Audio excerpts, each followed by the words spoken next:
La jeune fille marchait le long du sentier forestier, essuyant les larmes qui perlaient constamment dans ses yeux. Les oiseaux gazouillaient autour d'elle, les cimes des arbres se balançaient lentement, se penchant tantôt à droite, tantôt à gauche, comme si elle partageait sa peine. Soudain, elle remarqua que le soleil commençait déjà à se coucher derrière l'horizon et qu'il fallait se dépêcher. Le train de nuit ne devait pas arriver tout de suite, mais il devenait dangereux de se promener dans la forêt à la tombée de la nuit. Le cœur de la jeune fille battait de plus en plus fort. Elle décida de courir, mais elle s'épuisa rapidement et s'arrêta pour reprendre son souffle. Ce matin encore, elle était totalement convaincue qu'il y avait des gens dans sa vie en qui elle pourrait avoir une confiance totale, des gens qui l'aimaient et ne la trahiraient jamais. À quel point j'ai eu tort, pensa la jeune fille. Il avait suffi d'une journée pour que son monde s'effondre. La vérité qu'elle avait découverte l'effrayait. L'obscurité commençait à envelopper lentement la forêt dans ses doux bras. Après avoir repris son souffle, Jeanne fit quelques pas, mais soudain, elle entendit un craquement et se retourna anxieusement dans la direction d'où semblait provenir le bruit. Elle eut l'impression que quelqu'un se cachait derrière un arbre. Jeanne ne pleurait plus, elle avait une peur insupportable, et de toutes ses forces, elle se mit à courir. Elle n'entendait plus ni le craquement des branches, ni le chant des oiseaux, ni le bruit du train de marchandises au loin. Elle courait de toutes ses forces, n'entendant que sa respiration haletante. Encore 300 mètres et Jeanne sortirait de la forêt dans une clairière, d'où elle verrait déjà une petite maison, la gare locale. Mais Jeanne, sentant qu'elle approchait de son objectif, se retourna en courant. La dernière chose qu'elle vit avant de trébucher sur une racine d'arbre et de tomber fut la lueur d'une lampe de poche. Comme l'œil d'une bête prédatrice, la lumière se déplaçait nerveusement, se rapprochant rapidement d'elle. En tombant au sol, Jeanne ressentit une douleur à la tempe et le goût du sang dans sa bouche. La jeune fille perdit instantanément connaissance. Dans sa jeunesse, Jeanne était une fille assez timide et peu sûre d'elle. À l'école où elle étudiait, il y avait beaucoup de belles filles et Jeanne ne se considérait pas comme l'une d'entre elles. De plus, elles étaient toutes des citadines, tandis que Jeanne était la seule de sa classe originaire d'un village. Pour se rendre à l'école, elle devait prendre le train tous les matins pour se rendre en ville. Elle devait d'abord marcher sur le même sentier à travers la forêt, puis attendre le train sur le quai exposé au vent, balayé par les vents. Enfin, elle devait courir de la gare à l'école. Combien de fois avait-elle rêvé ce terrible rêve où elle trébuchait dans la forêt et manquait son train? Elle était en retard en classe, et l'enseignant la réprimandait. Même des années après la fin de l'école, Jeanne continuait à faire ce genre de rêve. Elle courait sur la neige crissante, ses pieds s'enfonçaient dans les bancs de neige, elle tombait et voyait son train s'éloigner au loin. Ton train est parti. Cette phrase, elle avait eu peur de l'entendre toute sa vie. Mais maintenant, ce n'était plus le cas, car il était vraiment parti pour elle. Mais l'école était un véritable défi pour la jeune fille, pour d'autres raisons également. Elle aimait apprendre, bien que Jeanne n'ait pas été une élève excellente, mais elle aimait lire. Peu importe ce qu'elle lisait, tout était bon. Des livres complètement différents. En général, elle avait de la perspicacité. Mais malgré cela, les camarades de classe se moquaient d'elle en la qualifiant de campagnarde. Ils l'avaient même surnommée stupide, mais ce surnom ne l'avait pas suivi longtemps. Merci à Monsieur Martin, le professeur d'algèbre. Le même qui la réprimandait dans son rêve pour son retard. Il était strict, tout le monde le craignait, mais le respectait. Jeanne a trouvé les leçons de Monsieur Martin les plus intéressantes. Elle ne se souvenait plus des logarithmes qu'il expliquait à l'époque, mais personne n'avait pu les comprendre. Il avait demandé qui pouvait trouver la solution à un problème par lui-même. Jeanne avait timidement levé la main. Tout le monde s'était mis à rire et à chuchoter. Monsieur Martin l'avait invitée au tableau, et elle avait finalement résolu le problème. Le professeur avait félicité la jeune fille et quand elle s'était rassise, il avait baissé ses lunettes et avait balayé la classe du regard. Et il avait dit : « Alors, qui est maintenant stupide ici, bande d'idiots ? Vous devriez avoir honte. » Depuis ce jour-là, plus personne n'avait appelé Jeanne stupide, bien que cela n'ait pas augmenté le nombre de ses amis. Mais Monsieur Martin était devenu un exemple pour elle, un exemple de ce qu'un homme devrait être, car Jeanne n'avait jamais eu de père. Enfin, il était bien sûr là, mais la jeune fille ne le connaissait pas, et sa mère ne lui avait jamais parlé de lui. Avec le temps, la jeune fille s'était habituée à cela. Bien sûr, elle pensait souvent à son père, à quoi il ressemblait, qui il était. Ressemblait-il aux autres pères? La mère Jeanne avait travaillé toute sa vie dans une clinique de ville, et selon sa fille, elle s'était enterrée vivante dans le village. Si elle était restée en ville après avoir terminé l'école de médecine dans sa jeunesse, tout aurait été différent. Jeanne demandait souvent pourquoi sa mère était-elle restée vivre à la campagne. Parfois, sa mère plaisantait en disant qu'elle aimait l'air et les trains, parfois elle disait que c'était cher de vivre en ville. Mais parfois, elle parlait tristement. Que devrions-nous faire là-bas? Personne ne nous attend là-bas. Mais Jeanne ne pensait pas ainsi, et dès qu'elle en avait l'occasion, elle avait quitté le village. Jeanne était entrée à l'université et sa vie avait changé. La jeune fille avait quitté la maison et était allée vivre à la résidence universitaire. Elle ne rentrait à la maison que le week-end, mais toujours sans exception. Les garçons commençaient à prêter attention à Jeanne, mais ils lui semblaient tous un peu bêtes. Elle ne se considérait bien sûr pas plus intelligente que les autres, mais elle voulait être entourée d'un homme sérieux et mature. Les étudiants étaient tous insouciants. Au début, ce qui intéressait le plus la jeune fille, c'était ses études à l'université. Elle avait tellement envie de ne jamais revenir ni au village ni à la petite ville où Jeanne avait étudié à l'école. Elle voulait rester dans la grande ville, y trouver un emploi, puis y trouver un mari. Cependant, Jeanne n'était pas une ratée. Il sortait avec des amis, se promenait, et parfois il buvait à la résidence. Mais dès que les gars commençaient à s'emporter, Jeanne partait rapidement. Cependant, Jeanne n'a pas pu résister quand elle a rencontré Jean. Leur première rencontre était étrange. À l'époque, la jeune fille naïve pensait que c'était le destin. Mais après avoir découvert ce qu'elle avait découvert, Jeanne aurait tout donné pour ne pas tomber amoureuse de lui. Lorsque la jeune fille était déjà en 3e année à l'université, elle travaillait comme serveuse dans un petit restaurant les soirs pour gagner de l'argent supplémentaire. Elle travaillait une semaine sur 2, ce qui signifiait qu'elle ne pouvait rentrer chez sa mère que tous les 15 jours. Mais sa mère n'y voyait pas d'inconvénient. Elle ne l'aidait pas financièrement, alors la jeune fille devait se débrouiller seule. Malgré son désir d'oublier complètement, Jeanne avait mémorisé les moindres détails de leur première rencontre avec Jean. Ce jour-là, c'était un vendredi, après les cours à l'université, Jeanne était en retard pour le train de banlieue. Elle accourut dans le wagon, mais il n'y avait plus de place. D'autres étudiants sont également montés à bord, mais il n'y avait pas de place pour tout le monde. Tout le monde était entassé les uns sur les autres, presque assis les uns sur les autres. Jeanne se tenait dans l'allée près d'un homme très bien habillé assis. Il lisait un magazine. Il était difficile de comprendre ce qu'il faisait dans un wagon de train de banlieue bon marché. À en juger par son apparence, il aurait pu se permettre un taxi. Jeanne se souvient également de l'agréable parfum qui émanait de lui. Elle se tenait légèrement derrière lui et regardait ses mains tenant le magazine et sa nuque qui se transformait en un coup fort. Elle a mémorisé cette sensation qui a surpris la jeune fille à l'époque. Elle avait envie de se blottir contre cet homme. Le train a démarré, a parcouru quelques mètres, mais quelqu'un a tiré le frein d'urgence et tous ceux qui se tenaient dans l'allée ont commencé à tomber les uns sur les autres. Jeanne a été projetée en avant, mais en heurtant le garçon devant elle, elle est tombée sur les genoux de l'homme assis, le serrant par le cou.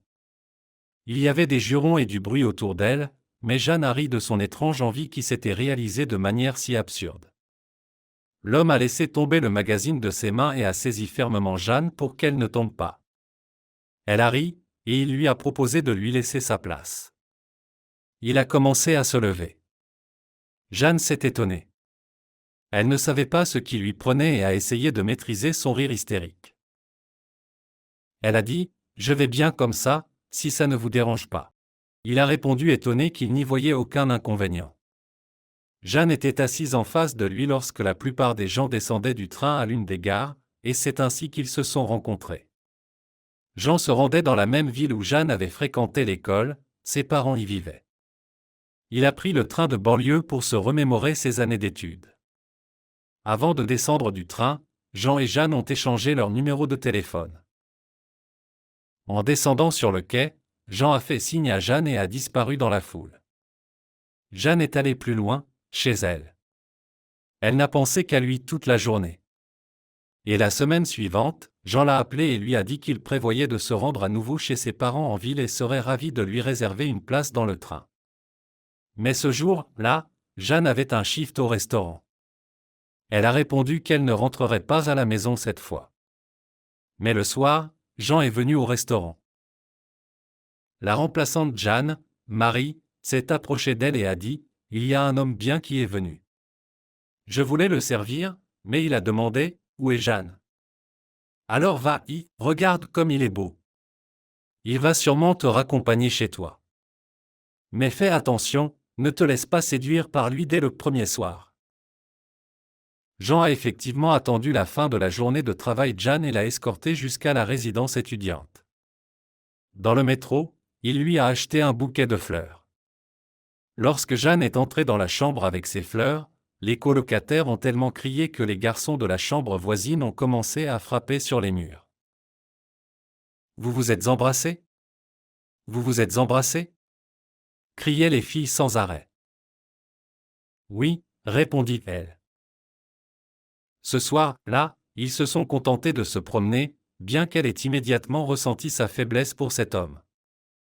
Il est apparu à la jeune fille comme celui qu'elle avait toujours rêvé, quelqu'un qui pouvait être son soutien, son ami, son père, son amoureux. Jean a rencontré Jeanne encore plusieurs fois à la fin de sa journée de travail et l'a accompagnée à la résidence. Et à chaque fois, un bouquet. Mais le vendredi suivant, ils sont de nouveau partis en train de banlieue. Même si Jean avait une voiture et qu'ils auraient pu se rendre rapidement où il le souhaitait, il a préféré accompagner Jeanne chez sa mère avant de continuer jusqu'à la ville de ses parents. Pourtant, c'est le voyage en train de banlieue qui est devenu quelque chose de spécial pour eux deux. C'est là que leurs sentiments ont pris naissance. Ils n'avaient pas encore discuté de ce qui se passait entre eux. Mais sans aucun doute, ils devenaient un couple, et Jeanne a dit à sa mère qu'elle avait rencontré un jeune homme. Quand sa mère a appris cela, elle en a été très heureuse pour sa fille. Elle a commencé à poser des questions, mais Jeanne n'était pas prête à répondre à quoi que ce soit. D'une part, elle avait envie de partager avec sa mère, mais elle a décidé de ne rien dire pour l'instant. Après tout, elle aurait dû dire que l'homme était plus âgé qu'elle. Elle a décidé d'attendre que tout se passe bien entre elle et Jean. Alors elle pourrait raconter et présenter son cavalier. Jeanne et Jean ont commencé à se voir de plus en plus souvent.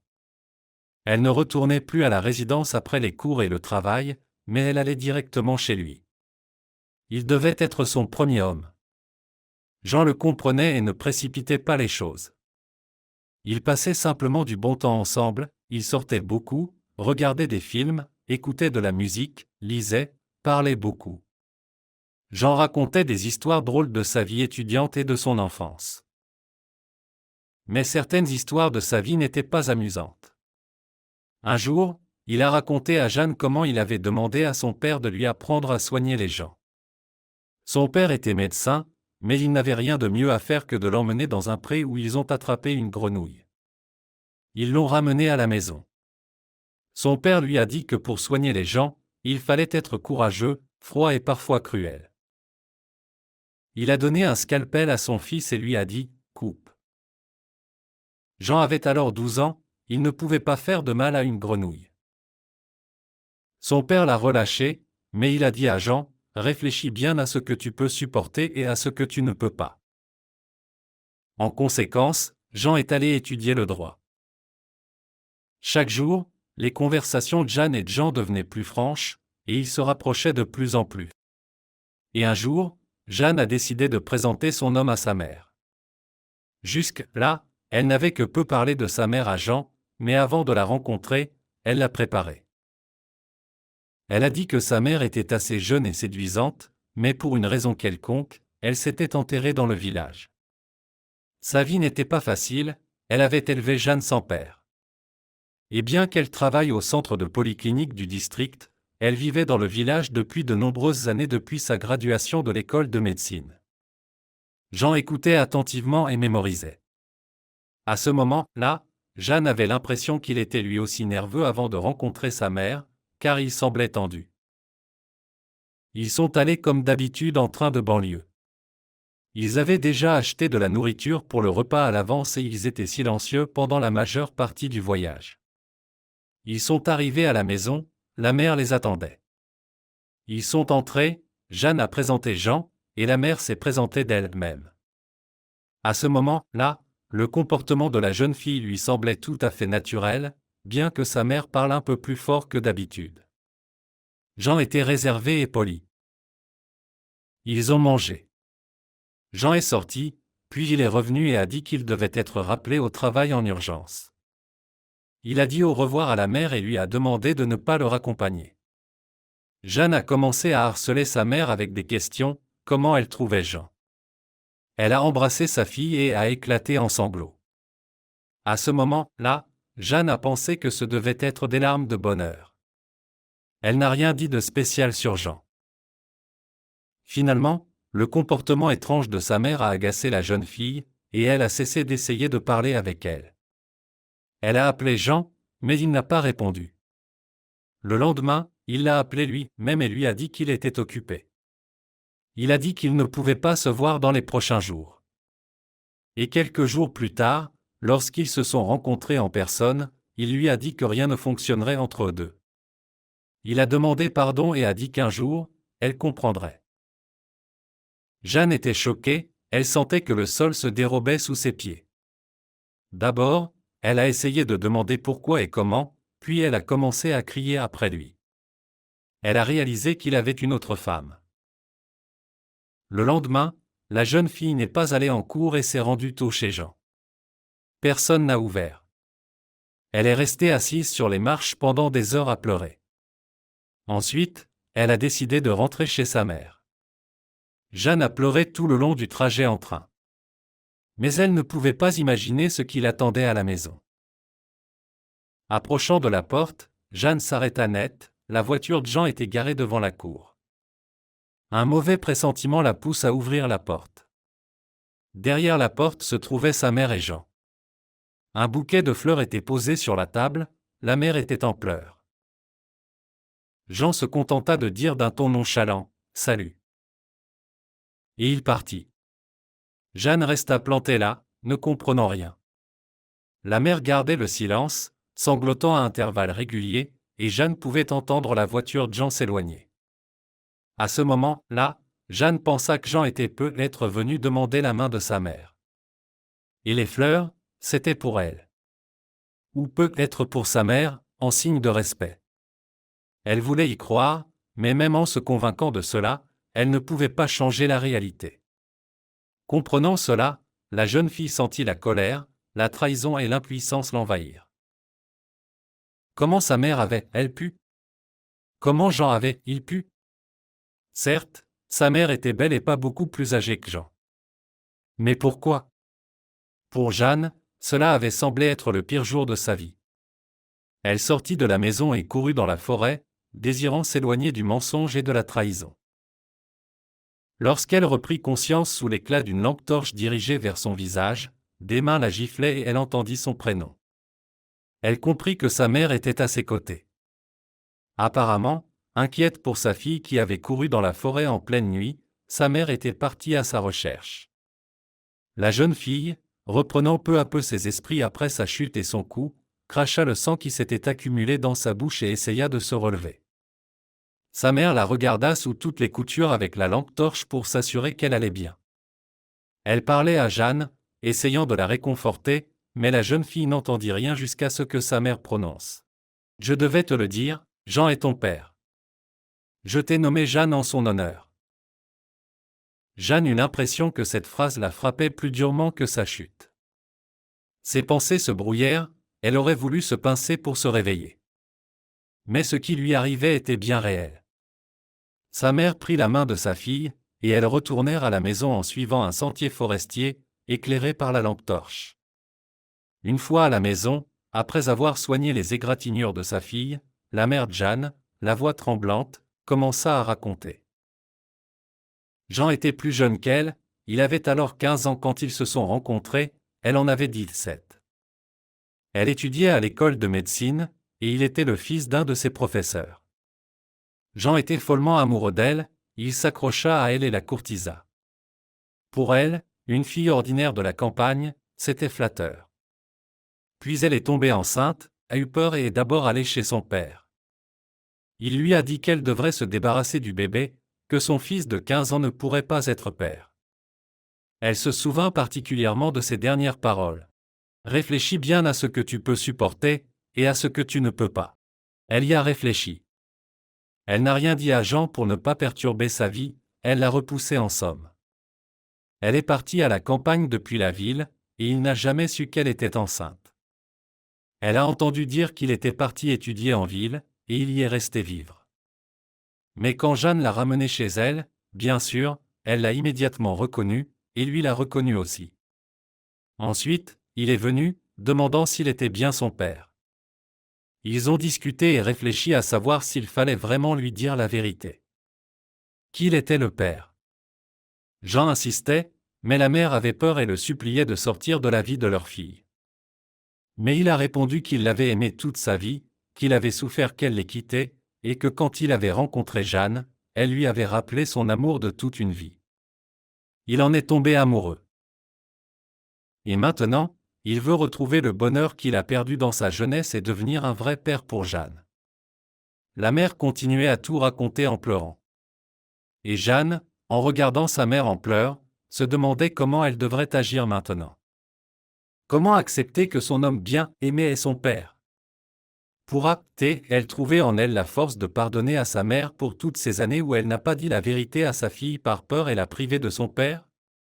Sera-t-elle capable d'accepter un tel père et d'oublier tout ce qui s'est passé auparavant?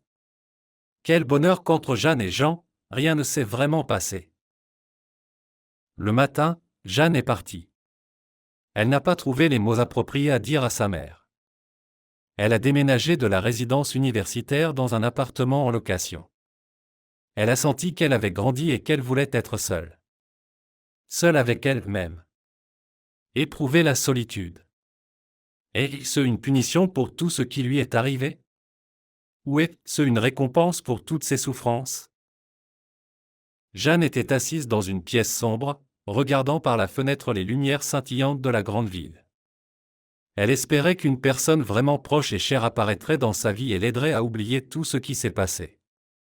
Elle était assise, tenant son téléphone dans ses mains. Hier, il avait appelé, un numéro inconnu s'affichait sur l'écran. Jeanne avait décroché, et une voix masculine rauque avait retenti de l'autre côté. « Bonjour, ma petite fille. Jean m'a tout raconté. Pardonne-moi si tu peux, vieille idiote que je suis. J'aimerais beaucoup te voir et te prendre dans mes bras. » Jeanne n'a rien répondu à l'appelant. Maintenant, assise dans l'obscurité, elle regardait ses chiffres, le numéro de téléphone de l'appelant. Peut-être que mon train n'est pas encore parti et qu'il m'attend. Jeanne appuya sur le bouton d'appel et fut heureuse d'entendre à nouveau la voix rauque et joyeuse de son grand-père, puis de sa mère, et enfin de son père.